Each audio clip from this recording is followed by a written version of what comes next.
எங்களை வளர்த்து ஆளாக்குன ஆளு பாரதி ராஜா. அவர் மட்டும் சென்னைக்கு வரலன்னா நாங்க வந்திருக்க மாட்டோம். இளையராஜாவும் சரி நாங்களும் சரி அவருக்கு வேலைக்கு வந்ததுனால அவர் சம்பளத்தை பகிர்ந்துதான் நாங்கெல்லாம் சாப்பிட்டு வாழ்ந்தோம். எங்களுக்கு சாப்பாடு போட்டு வளர்த்து எங்களை ஆளாக்குனவர் அவர் பெரிய ஆள். அப்படிப்பட்டவர் இல்லைன்னு நினைக்கும் போது எவ்வளவு வருத்தம் இருக்கும். பேச முடியுமான்றது நினைச்சு பாருங்க. பேச முடியுமா? அதை வச்சு பேச முடியுமா? அவரை பத்தி முடியாது. என்னென்ன பண்ணிருக்காருன்னு உங்களுக்கே தெரியும், பத்திரிகையில கொடுத்துருக்கோம். அப்படிப்பட்ட ஆள் இல்ல, இனிமேல் இல்ல. அவர் படைப்பு இருக்கும், அதை பார்த்து சந்தோஷப்படுங்க.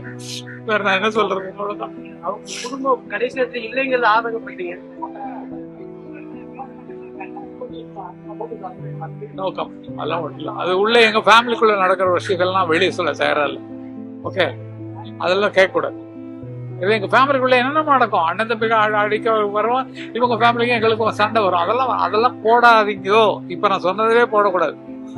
என்னென்னமோ நடந்திருக்கும். அது தவறுகளை சுட்டி காட்டுறதுக்கு நான் என்ன மாதிரி ஆட்கள், இளையராஜா மாதிரி ஆட்கள் தான் இருக்கிறோம். ஆகவே எதுவுமே நடக்கல, எல்லாம் சுமூகமா போயிட்டு இருக்கு. நல்ல ஆத்மா நல்லா போயிருக்காரு.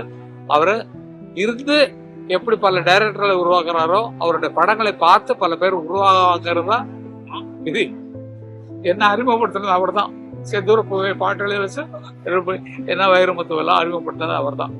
இளையராஜாவுக்கு அவருக்கு முன்னாலே நாங்க மியூசிக் வந்துட்டோம்னால 16 வயதுல தான் எனக்கு ஃபர்ஸ்ட் படம். அதுபடி நாங்க ஆரம்ப பிள்ளையார் சொல்லி போட்டு கொடுத்த மகான் இல்ல.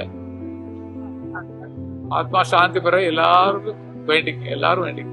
இறுதி சடங்கு சொல்றாங்க பண்ணிட்டு இருக்காங்க. உங்களுக்கு அறிவிப்பாங்க இறுதி சடங்கு எப்படி பண்ண போறாங்கிறத அறிவிப்பாங்க. ஒரு சில பிளான் போயிட்டு என்ன சில ரிலேஷன்ஸ் வரும், அந்த உடனே கலந்து பேசி அதை முடிவு